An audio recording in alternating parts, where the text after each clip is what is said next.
حضرت عیسیٰ علیہ السلام کے پاس ایک شخص آیا، کہنے لگا میں نے آپ کے ساتھ رہنا ہے ہمیشہ۔ امام راضی نے لکھا ہے میں نے ہمیشہ آپ فرمانے لگے میں ضرور ساتھ رکھوں گا پر دنیا داری کا مطالبہ نہ کرنا جی۔ اس پیر دے بندے کیویں مرید ہون جدے مرید ہویا دکان ہی نہ چمکے، کیا مطلب ہوا بیعت ہونے کا؟ اتنی دیر کے مرید ہوئے ہیں تو کوئی فائدہ نہیں ہوا، نہ کاروبار چمکا نہ دکان بنی۔ الٹا پیر صاحب کہتے ہیں سود بند کر دو، دھوکے بند کر دو، فریب بند، جتوں ہوندا پیا ادوں بھی نہیں ہون دے دے، کیا فائدہ ہے نا جی؟ تو کوئی مکر فریب ہی نہیں، دجل ہی نہیں، سادہ سادہ کام کیسے ہوگا؟ حضرت عیسیٰ علیہ السلام کہنے لگے میرے ساتھ رہنا ہے تو دنیا داری سے، بولیے دنیا داری سے بچنا۔ کہنے لگا جی بالکل صحیح ہے۔ آپ فرمانے لگے چلو ٹھیک ہے۔ حضرت عیسیٰ نے چاہا کہ اس کا امتحان کریں، فرمایا پہلے دن وہ آیا ہے صحبت صلح میں رہنے کے لیے، خیر سیکھنے کے لیے۔ حضرت عیسیٰ علیہ السلام فرمانے لگے کتنی روٹیاں کھائے گا؟ کہنے لگا ایک۔ آپ نے 3 روٹیاں منگوائی، ایک خود کھائی، ایک اس کو کھلائی، تیسری وہیں رکھی اور جناب عیسیٰ دریا پہ وضو کرنے تشریف لے گئے۔ واپس آئے تو روٹی کوئی نہیں تھی وہاں۔ فرمایا روٹی کس نے کھائی ہے؟ کہنے لگا کوئی پتہ نہیں۔ جناب عیسیٰ علیہ السلام نے نا اس کو معجزہ دکھایا۔ ایک ہرن جا رہی تھی، اس کے ساتھ 2-3 چھوٹے چھوٹے بچے تھے۔ حضرت عیسیٰ علیہ السلام نے ہرن کا ایک بچہ پکڑا، اس کو ذبح کیا۔ ہرن بھی کھڑی ہو گئی، باقی بچے بھی کھڑے ہو گئے، ذبح کیا اور ذبح کر کے اس کا گوشت بھونا، اس کو بھی کھلایا، خود بھی اتنا کھایا کہ سیر ہو گئے، ڈکار آنے لگی۔ فرمایا کھایا نا تم نے؟ لگا حضور کھایا ہے۔ فرمایا پیٹ میں بھی ہے کہا ہے؟ ہرن کے بچے کی ہڈیاں پڑی ہوئی تھی، جناب عیسیٰ نے ساری ہڈیاں اکٹھی کر کے فرمایا کم باذن اللہ، اللہ کے حکم سے کھڑا ہو جا۔ وہ ہرن کا بچہ پھر زندہ ہو گیا۔ آپ فرمانے لگے ہرن کے بچے کا گوشت تیرے پیٹ میں بھی ہے، میرے پیٹ میں بچہ وہ جا رہا ہے، اب تو بتا دے روٹی کس نے کھائی ہے، اب تو بتا دے۔ کہنا جی کوئی پتہ نہیں مجھے پتا۔ حضرت عیسیٰ علیہ السلام اس کو ساتھ لے گئے، دریا کے اس پار جانا تھا۔ فرمایا ہاتھ پکڑا چلو گزرو۔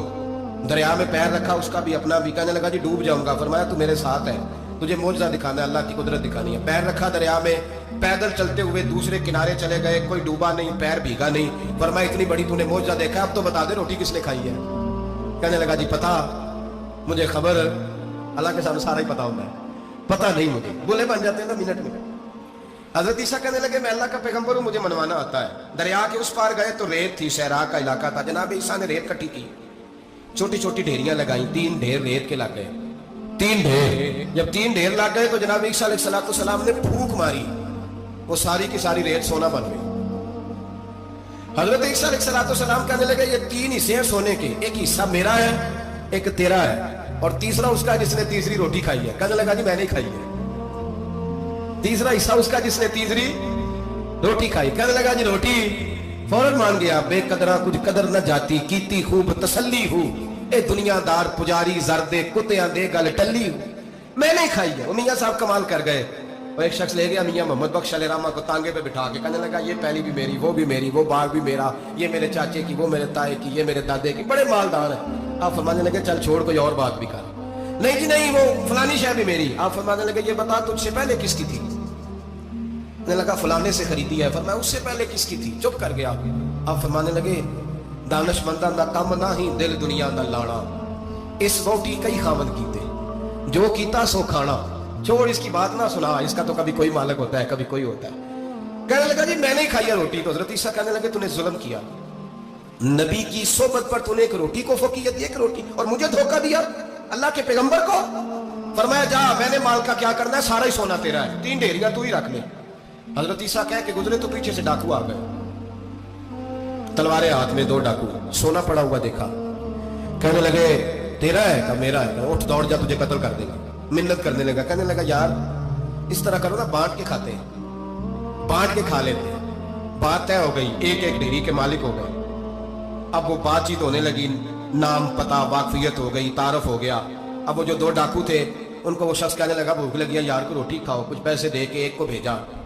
وہ جو 2 ڈاکو تھے ان میں سے جو کمزور تھا اس کو بھیجا کہ جاؤ کھانا لے کے آؤ۔ وہ کھانا لینے گیا تو پیچھے سے کہنے لگا تیرا رشتہ دار ہے؟ کہا نہیں، کوئی تعلق؟ کہنے لگا کوئی نہیں۔